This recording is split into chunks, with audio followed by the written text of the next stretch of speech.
Ravi and Sneha, two teenagers from Surat, India. Yeah. They were the picture of young love. Wow. He was an aspiring cricketer, and she wanted to be a doctor. Wow. They were completely head over heels. Yeah. But their families, they had different ideas. Deeply disapproved of their relationship. Right. And this disapproval wasn't a small thing. Yeah. It came from really deep societal norms where arranged marriages are expected. Yeah.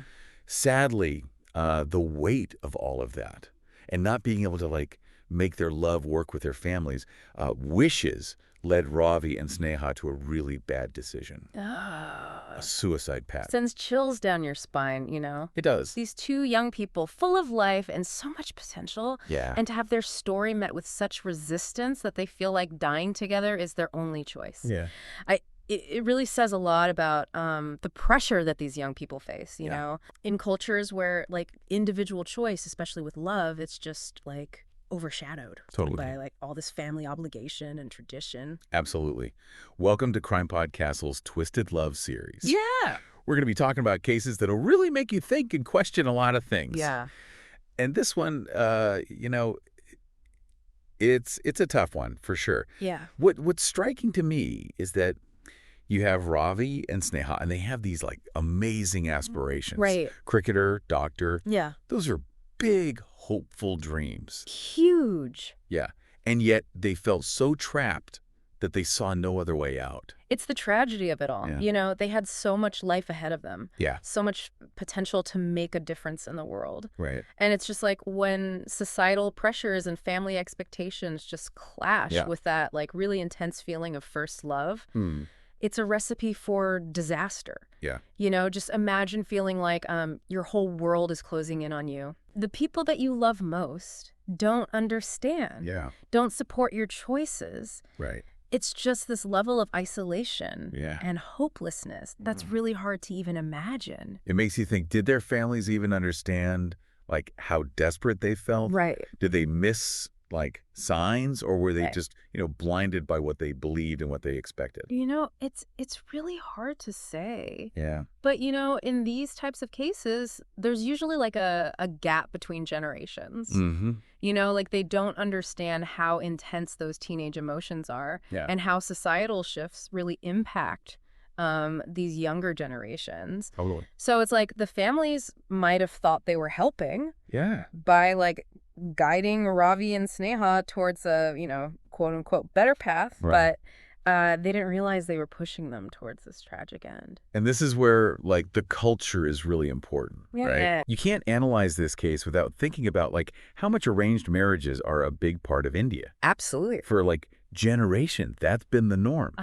It's how they made sure society was stable and families continued. Right. And while there's nothing inherently wrong with arranged marriage, if it's something that everyone agrees on, it's all good. Right. Yeah. The problem is when it becomes a way to control people and limit their choices. Yeah. And in Ravi and Sneha's situation, it seems like the family's disapproval came from this deep-seated belief that arranged marriages are just better. Right. Leaving no room for love marriages. Yeah. Even if it was between two people who truly loved each other. So it wasn't even just about their families disagreeing with their relationship. Right. It was a clash of what they personally wanted and what society expected of them. Exactly. Yeah. And that clash is so hard for young people to navigate, especially when they feel they're betraying their families by following their hearts. It's so sad to think about what they must have been going through inside. I know. On one side, they have this amazing, passionate first love, and they want to spend their lives together.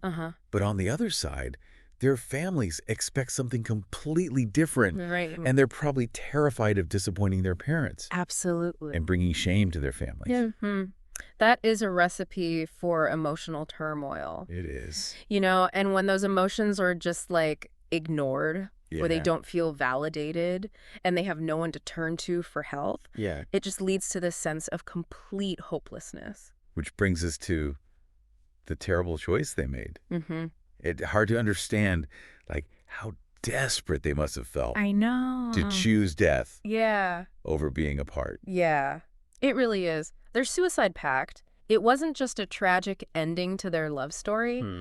It really reflects a deeper societal issue. It's like this struggle to balance individual choice with traditional expectations in a world that's changing so quickly. We're going to dig more into that as we continue this deep dive into this case. Absolutely. Stay with us. We're going to explore all the events that led up to this tragic pact. Yeah. We're going to look at their heartbreaking suicide note and the investigation that followed. Okay. We'll also talk about the impact that this case had on the community and the conversations it sparked about the pressure that young people face, Right. in a society that's struggling with change and tradition. Yeah. This is some heavy stuff, but it's important we talk about it. Stay with us. Back to CrimePod Castle's Twisted Love. Yeah. Before we dive into everything that happened on March 15th, 2022, let's try to understand how Ravi and Sneha ended up there. Yeah. It wasn't just a sudden act of, giving up. Right. It's more about how their hope slowly faded. The pressure just kept building until they couldn't take it anymore. You're right. It's like watching a pressure cooker about to blow. Exactly. You see these two teenagers, they're so in love. Yeah. And trying to survive in a world that's trying to tear them apart. Yeah. Meeting secretly, making promises and clinging to their love. It's the only thing they have. Right. Just imagine how emotionally draining that is. Oh, yeah. The constant fear of being caught, the guilt of going against their families and the uncertainty of what their future even holds. It's the perfect recipe for anxiety, depression, and just feeling totally hopeless. And feeling that way, they made a choice that changed everything. On March 15th, they told their families they were going to a birthday party. Right. But they met up at an abandoned construction site. Wow. Outside of Surat. That's a haunting thought, isn't it?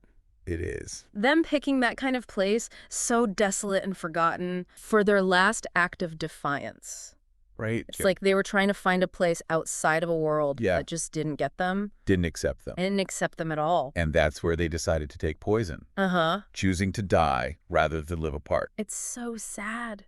When their bodies were found the next day, it was a shock. Yeah. I mean, everywhere, Surat and beyond, everyone was talking about it. I bet. Their photos were on the front pages of newspapers. Yeah. TV channels had these endless discussions. Yeah. And social media was full of grief, anger, blame.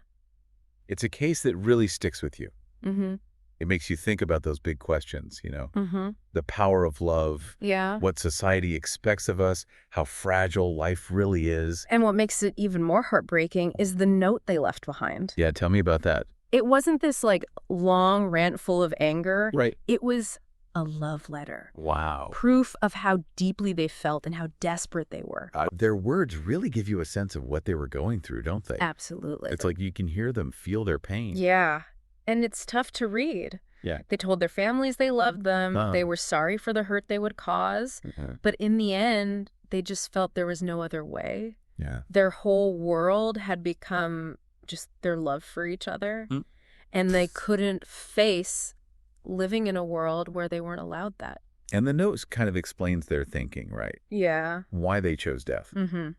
They felt trapped, suffocated by a society that wouldn't make space for their love. Right. And that's where it becomes more than just a personal tragedy. It's a reflection of society as a whole. Yeah. It makes us face the fact that our cultural rules, what we believe, what we expect, can have consequences that are literally life or death. It's a really sobering thought. It is. The Surat police, obviously, started an investigation to try to understand what happened leading up to the suicide. Yeah. What did they learn from the note and talking to people?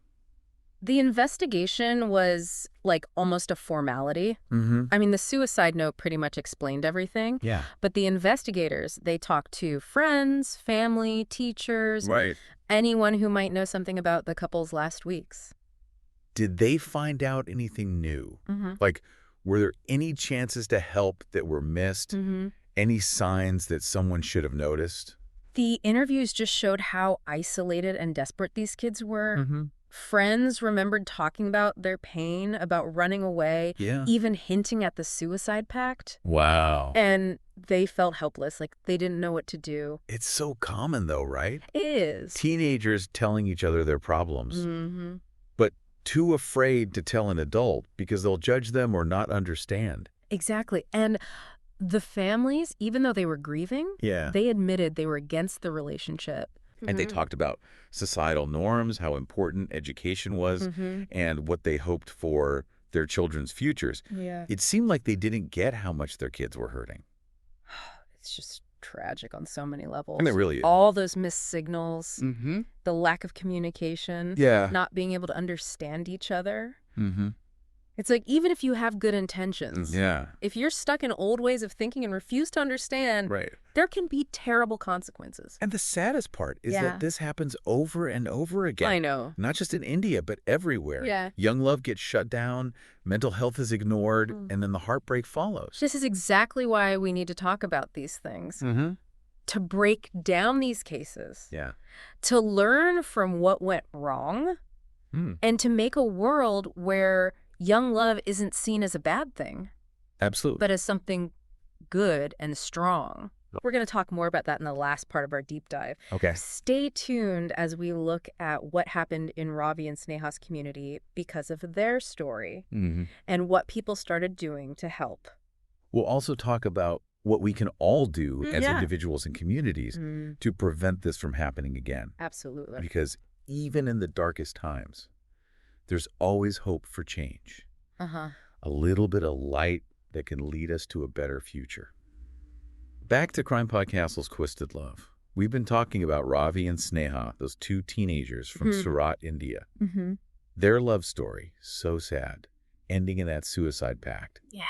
We talked about the pressures they faced, the lack of support, and just the devastating consequences of their choice. Absolutely. But as we finish this deep dive, I kind of want to move away from the sadness of their story and look more towards the possibility of change, of healing, you know, creating a world where young love is celebrated, not condemned. It's a powerful shift. And a necessary one, I think. Ravi and Sneha's story, as tragic as it is, it can, like, start a conversation, get people talking and doing something. It forces us to look at some hard truths about our own communities, our own biases, and how we might be adding to the pressures that these young people are feeling, even without realizing it. It's a time for us to look inwards, isn't it? To really think about what we believe about love, relationships, and what we expect from younger generations. Do we actually listen to them, their hopes, their fears, or do we just tell them what their lives should be like, even if it makes them unhappy? Those are some tough questions to ask. But really important ones. And it brings us to the next step, action. What can we do as individuals and as communities to prevent this from happening again? How do we build a world where young people feel seen, heard, supported, no matter who they love or what they choose to do in life? It does feel overwhelming, though, right? It can. This huge problem in society. And what can one person even do? But I do think you're right. It starts with each of us. Exactly. Maybe it's having an open and honest conversation with a teenager. Really listening to them without judgment about what they hope for and what they're scared of. Absolutely. Maybe it's learning more about the resources our communities have for mental health and relationship help. Totally. They might seem like small things, but they can make a difference. Absolutely. Every little bit of kindness, every effort to understand, every time someone speaks up against something wrong, it all helps to change the way we think as a society. Imagine a world where families, instead of rejecting their kids, actually embrace them with love and support. Imagine a world where mental health is as important as physical health. Imagine a world where our cultures change to accept who people are and what they weren't, without losing the value of family and community. It's a beautiful idea. And something worth working towards. Absolutely. But how do we get there? What can we actually do to close that gap between generations? To get rid of old, outdated beliefs. To make society more accepting and supportive? It starts with education. Okay. We got to teach kids about mental health and relationships in school, starting from when they're young. Yeah. This will help them not feel ashamed to ask for help. Right. And give them the skills to handle their emotions and relationships in a healthy way. I really like that idea. Yeah. Knowledge is power, right? Giving them the words and understanding to talk about their feelings, their needs, their boundaries. Yeah. That's really empowering. It is. But education isn't everything, is it? We also need to get rid of the things that stop people from getting help when they need it. We're right. We have to push for more funding for mental health services, especially for young people. Absolutely. And we need to make sure those services are easy to access. Yeah. Affordable and respectful of different cultures. You know, meeting the specific needs of different communities. Exactly. And let's not forget how important community support is. Creating safe places where young people can connect with others their age, talk about what they're going through, and get advice from mentors and role models. That's super important. It's all about building a support system, a network that catches people when they're falling, that offers hope when they feel hopeless. Ravi and Sneha's story is a reminder that staying silent can be really dangerous. Not noticing when someone is hurting can lead to something you can't undo. It's true. We have to stop thinking of mental health as something shameful. We need a culture where asking for help is seen as strong, not weak. Right. And it's not just about getting help from professionals. Right. It's about talking openly in families. Yeah. Creating a space where young people feel safe to share their feelings, their doubts, their dreams without being judged or punished. It's about building bridges, not walls. Yeah.